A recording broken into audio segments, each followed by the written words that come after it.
안녕하세요. 형광펜 성경과 함께하는 성경 공부. 오늘은 마태복음 4장입니다. 그때 예수께서 성령에 이끌려 마귀에게 시험 받으러 광야로 가사. 성령과 마귀, 이게 도대체 어떻게 된 겁니까? 이게 마태복음이 그 유대인들을 위해서 마태가 쓴 복음서잖아요. 근데 유대교랑 기독교를 적당히 섞어서 쓴 복음서가 아니라 오히려 유대교를 굉장히 좀 깨는 그런 복음서입니다. 우리가 그동안 믿고 있었던 거 그거 잘못된 겁니다 라는 것을 1장부터 사실은 얘기하는 거예요. 아브라함과 다윗의 자손 예수 그리스도의 세계라 그러면서 족보를 얘기를 하지만, 왜냐면은 하나님과 다윗의 언약이 있기 때문에 예수님이 다윗의 자손으로 나와야 되거든요. 그 언약 때문에 오시는 건 맞지만 혈통 아무것도 아니다라고 이렇게 쓰고 있는 거고, 어쨌든 그 성령으로 잉태됐으니까 혈통이 중요한 게 아닌 겁니다. 예수님이 태어났을 때도 메시아가 왔지만 이스라엘에서는 예수님한테 경배한 자가 없어요. 동방박사들이 와가지고 오히려 경배했죠. 이방인들이 와서 경배를 했지. 그리고 나서 헤롯이 죽이려고 하니까 애굽으로 도망가는 거 아니겠습니까? 마태복음 입장에서는 예수님을 경배했던 이스라엘 사람이 없습니다. 누가복음에서는 나와요. 하지만 마태복음 입장에서는 유대인들의 그 믿던 것들을 지금 하나씩 하나씩 부셔주고 있는 겁니다. 그리고 또 그때 당시에 기득권이었던 뭐 바리새인 사두개인들, 그들이 독사의 자식들아 이런 식으로 나오면서 그들도 잘못됐다라고 이제 유대교들을 다 무너뜨리는 거예요. 진짜 진리가 왔는데 이거 유대교, 이거 우리가 잘못하고 있었던 거다. 아브라함의 자손이라고 그거 믿고 있으면 안 된다. 하나님이 능히 이 돌들로도 아브라함의 자손이 되게 하시리라. 어떻게 해야 되는가? 우리 돌아와야 된다. 회개해야 된다. 그러지 않으면 불에 던져리라.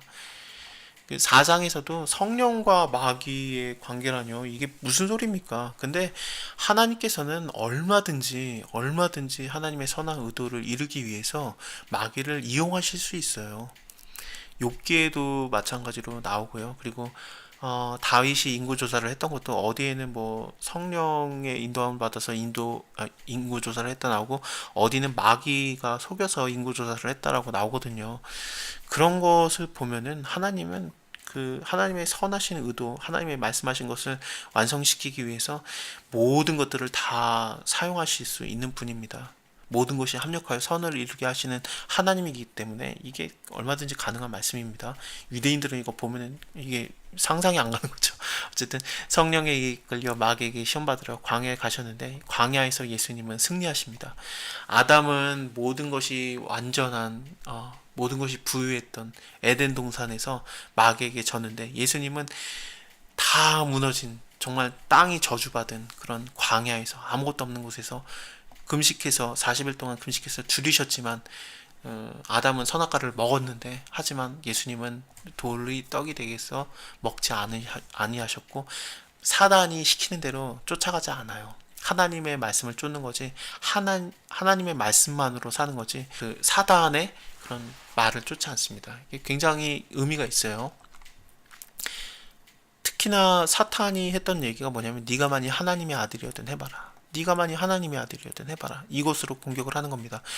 십자가 지셨을 때도 이걸로 사단이 공격을 해요. 네가 만일 하나님의 아들이었든 네 스스로 너를 구원해라. 남을 구원하는 자야. 너 스스로 네가 구원해서 십자가에서 내려오라. 네가 만일 하나님의 아들이었든, 그러면서 공격을 합니다. 이게 굉장히 큰 공격이었던 거죠.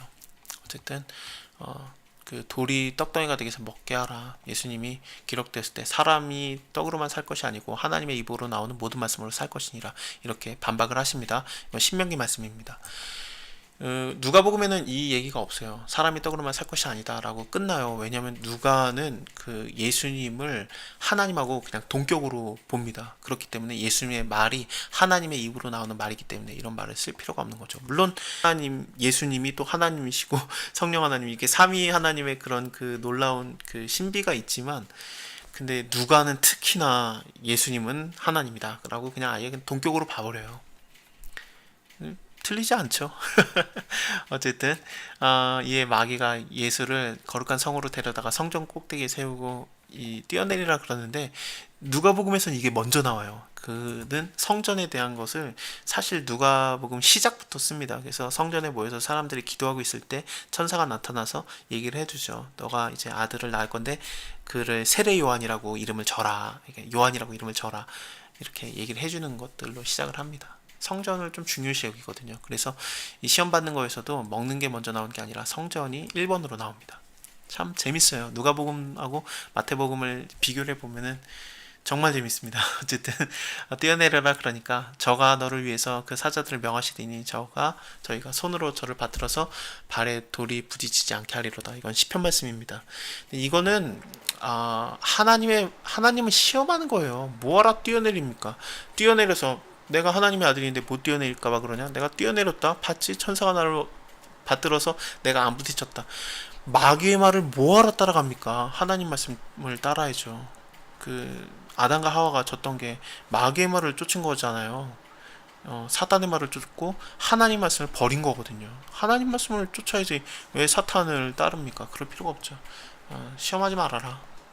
마귀가 지극히 높은 산으로 데려가서 천하 만국의 영광을 보여주고 만일 내게 엎드려 경배하면 이 모든 거 내가 너에게 주겠다. 사탄아 물러가라. 기록되었을 때 신의 하나님께만 경배하고 다만 그를 섬기라 하였느니라. 이것도 신명기 말씀입니다. 예수님은 다 신명기 말씀으로 사탄을 내어 쫓으십니다. 사탄을 내어 쫓는 방법은 하나님 말씀으로 이기는 거예요. 하나님의 나라가 임하는 것 하나님 말씀으로 하는 겁니다. 그 외에는 없어요. 그거에 대해서는 마가복음을 하면서 제가 얘기를 하겠습니다. 어쨌든 이에 마귀는 예수를 떠나고 천사들이 나와서 수종을 들었습니다. 예수께서 요한의 잡힘을 들으시고 갈릴리로 물어나십니다.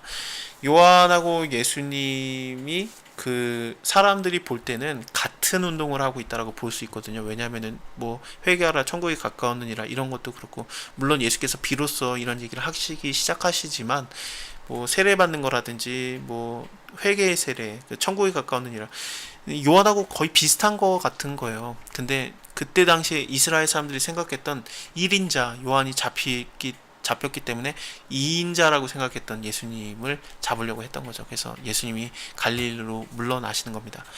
우리 입장에서는 예수님이 무슨 2인자인가 그러는데 이스라엘 사람들은 아직 예수님의 진가를 모르기 때문에 예수님이 요한 다음인 요한의 제자인 2인자 같은 자라고 생각을 했던 것 같아요. 요한이 잡히고 예수님이 타켓이 되니까 아직 죽으시면 안 되거든요. 사역이 있고 십자가 지시려면 아직 좀 3년이 더 있으니까 갈릴리로 물러나셨다가 나사렛을 떠나서 스불론과 납달리 지경 해변에 있는 가버나움에서 가서 사셨습니다. 이는 선지자 이사야로 하신 말씀에 스불론 땅과 납달리 땅과 요단강 저편 해변길과 이방의 갈릴리여 흑암에 앉은 백성이 큰 빛을 받고 사망 땅과 그늘에 앉은 자들에게 빛이 비쳤다라는 것을 이루게 하신 것입니다.